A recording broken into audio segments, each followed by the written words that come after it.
Okay,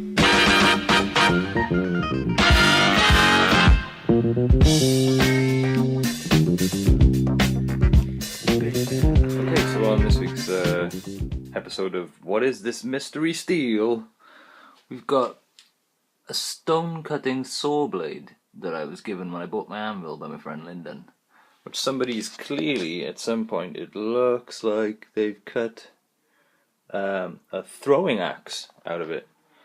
But as for the actual carbon content of the steel, I haven't got a clue. So what I'm going to do today is I'm going to stick some in the forge. I'm going to forge it down into a bar, and I'm going to do some heat treatment testing.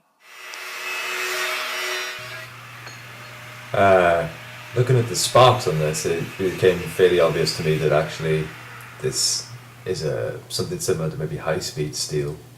The spark's quite orange. It's not like mild steel, which is very, very long and white, and certainly not a high-carbon steel.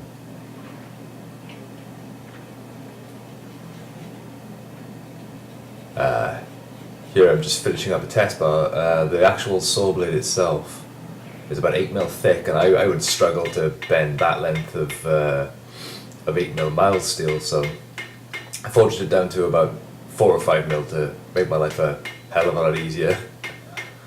And here I'm just cleaning up the bar, ready to start the heat treatment testing. A little bit of planishing work at the lower temperatures.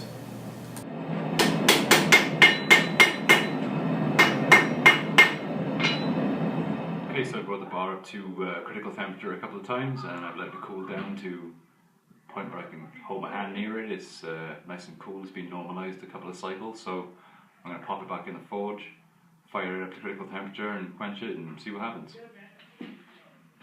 It bears mentioning at this point that critical temperatures with steel, they vary slightly with the carbon content, but essentially above 1300 degrees Fahrenheit, the solid lattice that is made out of the carbon and the iron that steel is composed of actually changes state into a material called austenite, and the process of quench hardening is an attempt to actually take that material down to room temperature and freeze its molecular structure.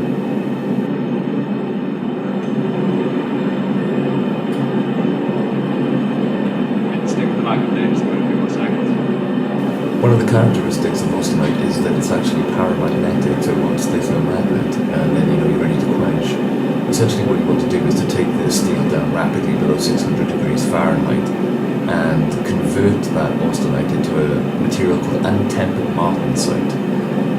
Untempered martensite's the hardest structure that steel will make at a molecular level, but it's also a very brittle, fragile material. And so you need to exchange some of that hardness for toughness through tempering. Tempering is essentially the process of converting some of the molecular substructure back to the normal molecular substructure you'd find in ductile, malleable steel.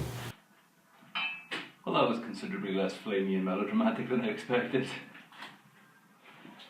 Okay, so this is a piece of mild steel. It's around about the same thickness as I forged this down to, probably about 4 or 5mm. And as a comparison, I'm going to clamp this in the vise, and if I pull on this, you can see what happens to mild steel. So, the proof is in the pudding, as they say. I'm going to clamp this in the vise there, and see what happens. Let's try and reclamp this down a little lower. Let's see if I can get... Right, that's not going to function. I'm going to have to break it off right at the top here. Does it bend or does it break?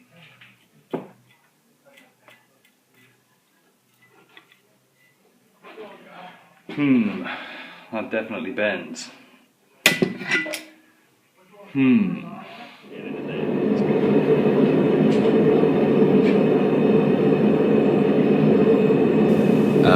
After the oil quench failed to cause the steel to harden, I progressed to a water quench. Some seals are designed to be oil quenched, some seals are designed to be water quenched. The medium of water is much more dense than oil and transfers the heat away much more violently. And an oil quenching steel will potentially warp or even crack or shatter under the violence of a water quench, so you always want to do the oil quench first when dealing with a mystery steel.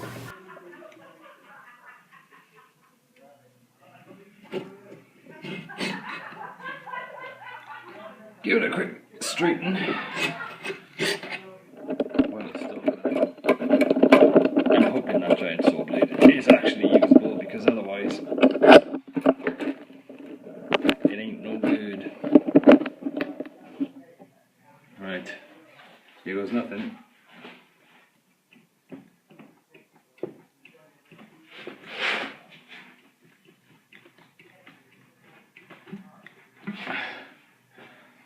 Certainly feels a lot tougher. Okay, at this point, all I'd done is I'd quenched it. I hadn't tempered this in any way, shape or form, so I'd expected it to be like a piece of The good sign glass. is I can't actually break this. I think that it's a water quench.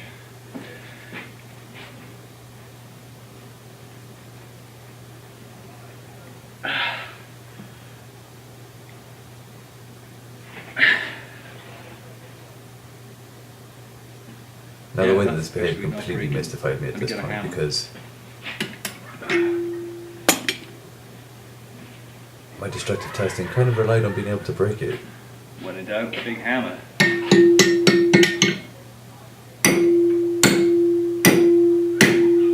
So I was left trying to think, how the hell do I move forward from here?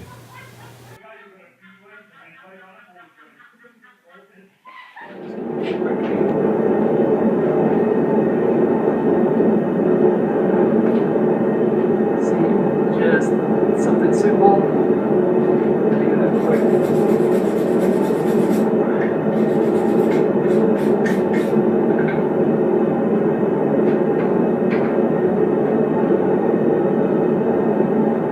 Just gonna pop that back in for a few seconds and then we'll quench it.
What did I find out with my tests?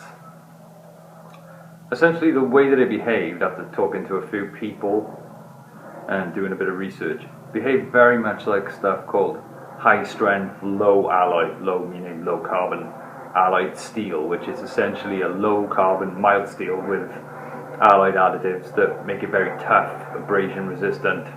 The oil quench, this did toughen a lot. It was considerably tougher than the mild steel was. But unfortunately, it did bend, which tells me it's not very high carbon steel. And most of the stiffness that I've got in this has come from the alloying element. So I'm not really sure how much of a razor edge this will be able to hold. The fineness of the edge is a function of the microstructures that the carbon make in the steel when you quench it. And if there's not enough carbon in there, it won't hold a very good edge. It'll probably hold some kind of an edge. I expect this is kind of a mid-carbon alloyed tool steel. Not dissimilar to the industrial wear plate that they use for dozer blades, etc. I mean, it is an industrial abrasive resistant carbide toothed stone saw that it's come from. So it might not be very suitable for a kind of a little utility knife. Might be more suitable for a massive chopping blade like a machete. I don't know.